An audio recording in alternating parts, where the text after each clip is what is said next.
Welcome to the Commercial Know-How podcast, where mortgage brokers learn how to successfully launch, manage and grow a commercial finance business. I'm your host, Belinda Gibson. Join me as I draw on more than 25 years of property finance expertise to show you how to diversify beyond residential and build a growing business for all seasons. Don't forget to hit subscribe and visit commercialknowhow.com.au to download my free ebook to help you get started in commercial finance. Now, sit back and enjoy the episode. Today's top hot topic is the 5 C's of credit. You've heard the acronym, but what actually are the 5 C's of credit and what do they mean? So here's a guide we have put together to help you understand exactly what character, capacity, capital, collateral and conditions actually are. It is really important when you are writing a credit paper to talk to the 5 C's of credit to cover essential information you need to deliver to the lender. So while your headings may differ, it's essential to gather this comprehensive information from your meetings and source documents to support your transaction. So character is the first and the most important. Who are we lending to? What is the credit worthiness of the applicant? Who are they? What's their background? How long have they been in business for? What skills and experience do they have? Are they homeowners? What's their SP look like for their age? What you are actually doing here is advising why you are supporting the application and how you have internally assess the transaction. The question you'll be asking is there a deal here? How trustworthy and reliable are they? Things you can look for to help you are making statutory payments on time, like BAS, superannuation guarantee payments, wages, and looking at the business operations and their bank statements. So have they gone over their limits? Are there any dishonours? In essence, these little checks can tell you a great deal about character, but so can a credit report. So ensure you complete one if you have the authority to do so. The second one is capacity, and we're talking about borrowing capacity here. So can your client afford the loan? Do they have capacity to repay? Now, capacity or serviceability is commonly based on historical financials and income tax returns. Some new assessments will include annualising BAS or even projections and cash flow forecasts, depending on what the situation actually is. Now, when you're completing your assessment, you also need to consider things like non-recurring expenses or non-recurring income and add backs. So these are things like interest and depreciation, just to keep it brief. Now, if your client is buying a property to own or occupy, and they're already leasing, expenses like rent won't be reoccurring. So you can add this expense back because it will be replaced by the loan repayment. Assessing business and commercial borrowing is more complex than a home loan, but cash flow projections can often be considered if they're buying equipment that is income generating, for example, or it's assisting in the reduction of expenses like labour. And if we're talking about a high-end commercial transaction, 2-3 million above, cash flow forecasts can often be considered as well, particularly if the business is in a growth phase or there's some mitigants to support a cash flow forecast. Now, capacity is often determined through ratios like the interest cover ratio or debt service ratio. So this is about how many times over can the business make their interest or debt commitments in a financial year. And again, these are using historical figures and forecasts, but if you have a cash flow projection, you can include the calculation there. Now, we have put together a separate brochure and podcast about business ratios that you can apply, and that is available to download. And in today's brochure about the 5 C's of credit, we have put in some examples there about the current ratio, the debt to equity ratio, and how this is calculated and what does it mean. What's also important for a lender to consider around capacity outside of the ratios in a financial assessment is to consider the way out or exit strategy. Now, the exit strategy is completely different in commercial lending to a residential loan. Here we are talking about how does a commercial loan get repaid. So when I was a commercial banker with one of the majors, we often spoke about the first way out, second way out, and third way out. And we are purely talking about how does the bank get repaid. So the first way out is always about debt reduction and loan repayments through the borrowing capacity. So we're talking here about the cash flow, the loan repayments, and savings that the business might have aside. Now, if the first way out fails, it means their loan is not being repaid. And we want to understand why, first and foremost. The second way out is often asset recovery. So this would be the sale of the commercial security or the collateral that is in place for the business.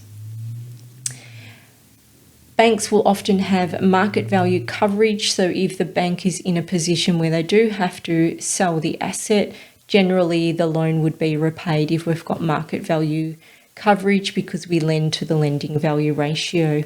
The third way out is recourse through directors' guarantees and their personal assets. Now, obviously, no one wants to be in a position where missed payments and financial hardship or debt recovery is in play. However, it does happen and it does need to be discussed. Now, customers often confuse capacity with our third way out, which is collateral. Collateral is the security for the loan. It's commonly bricks and mortar. It can also be property or cash. It can also include specific or general charges over the business and the business assets. Guarantees from related businesses and directors can also be considered, but it is one of the most important aspects for commercial lending. It's all about the security for the loan. While it's great to have capacity, the bank also wants to know what is supporting that loan application. The security is also assessed for risk and a lending value is assigned to it. Now, without collateral, the lender is only left with risk. And then we've got some concerns about how the loan is cleared and closed and repaid if the first way out fails. So while unsecured lending is available in the commercial space, quite often that might relate to debtor or trade finance, or it might be a pure cash flow lend if you've got a really strong business. But these types of transactions often have some stock or some charges behind the scenes or a director's guarantee. Now, the quality of collateral provided does in turn drive risk and in return pricing. So if we've got a low lending value ratio and a strong cash flow, that might be returned in favour with a really low and competitive interest rate. On the other end, if we've got a really high lending value ratio and we're only passing on our servicing, we can generally expect to receive some standard interest rate pricing assigned to that. Now, banks don't lend to the market value of the property. The property is valued so that we can contain a market value, and then a lending value is assigned depending on the collateral that is on offer. Now, if you haven't read our brochure, Everything You Need to Know About Lending Value Ratios, now is the time to do so. Lenders consider the lending value ratio when determining interest risk or interest rates, loan terms, and eligibility criteria for borrowers. Higher LVRs indicate higher risk as borrowers have less equity in the property, making it less likely for them to recover their investment if the borrower defaults. Now, lenders typically have maximum LVR limits that determine the maximum loan amount they are willing to offer against that property, and it does vary depending on the type of property, the loan purpose, and the borrower's financial situation. As an example, one lender may offer an 80% LVR on a commercial warehouse that may be valued under $1 million. Another lender may offer only a 70% LVR on the exact same property. So it is really important that you do, compare one lender's offering to another, because their security risk appetite may be different, particularly if it is under $1 million. Now, for transactions above $1 million, 65% was once the standard lending value ratio for commercial collateral.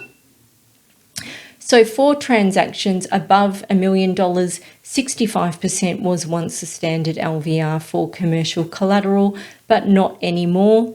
Depending on the industry, the property usage and specialisation, the LVRs can differ from as low as 30% on a site finance deal through to 100% for medicos. And this is where policy and financier play a key role in your 5 C's of credit. Now, capital is number 4. We're also talking about cash here. We're talking about funds to complete and how much capital the customer can contribute towards the property. Now, ideally, this is the difference between the purchase price, the costs, and the lending value ratio, but it can often be confused with collateral, particularly if your customer is completing a refinance or has another property to offer as supporting security to fully cover the loan amount. Capital can also be referred to as hurt money, as it's the value of the assets that a borrower owns, which may include assets like cash or term deposits that they are pledging to put towards the loan to use as collateral. Lenders do like to see some hurt money or some sort of cash contribution towards the purchase.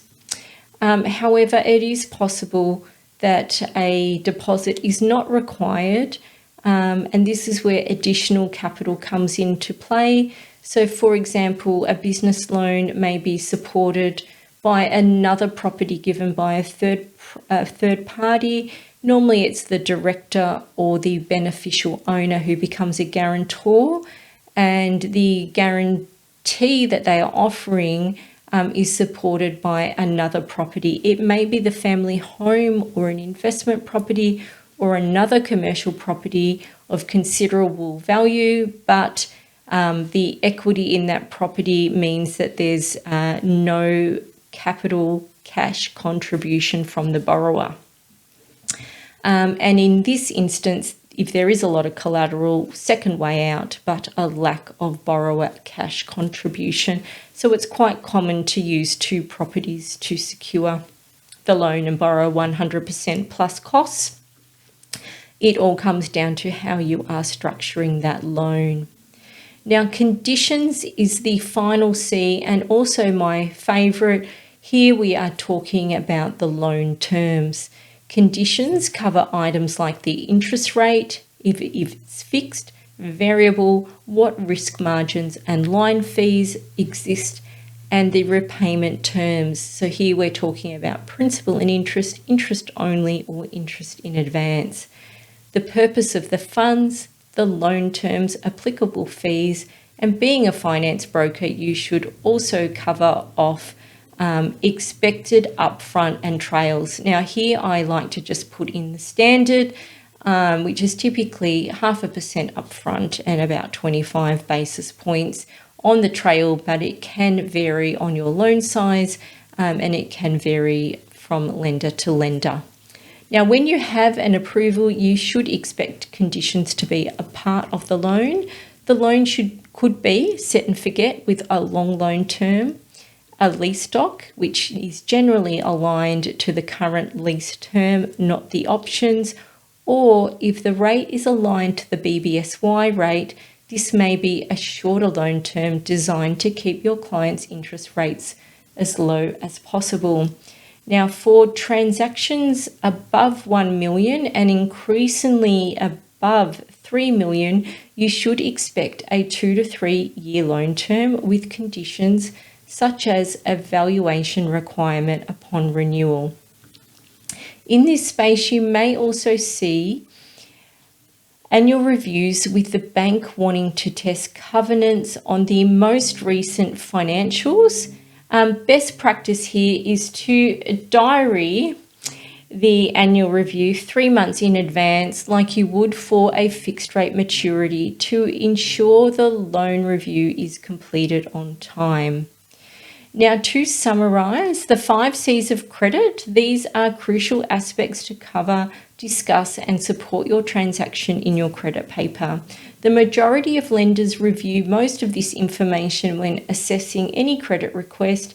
It may just be presented with different headings, i.e. background is about character, funds to complete is capital, and security is collateral.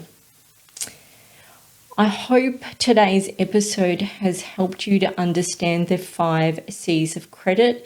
Again, today's episode is downloadable in a brochure where we explain the 5 C's of credit and some examples of what we have spoken about, like ratios. So thank you for listening to the Commercial Know-How podcast. Don't forget to visit us at Commercial Know-How, where you can download my free ebook to help you get started in commercial finance. Here you can also see some details about how to get in touch with me, and please make sure you subscribe on your favourite podcast player so you don't miss an episode. We hope to see you back soon. Thanks for listening to the Commercial Know-How podcast. Don't forget to visit commercialknowhow.com.au, where you can get in touch with me or download my free ebook to help you get started in the commercial lending space. If you enjoy the show, please hit subscribe so you don't miss an episode. See you soon.